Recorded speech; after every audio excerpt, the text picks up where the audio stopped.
De meeste mensen van Surinaamse afkomst zijn meertalig of een polyglot.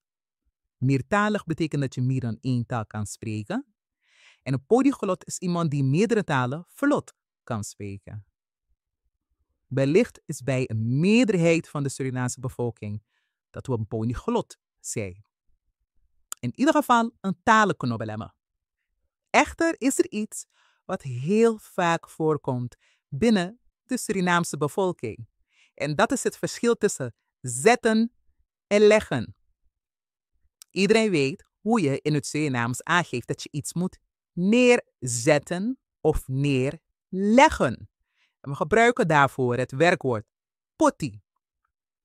Pot asangi tap tafra. Ik kan potabuku tapa bedi.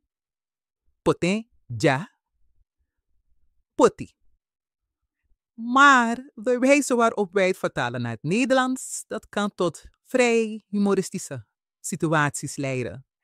Want we zeggen dan eigenlijk ook, zet het neer, in plaats van leg het neer. Ben ik de enige die dit doet? Of zijn er meer mensen bij wie dit voorkomt? Plaats het hier beneden in de comments. Ik ben benieuwd.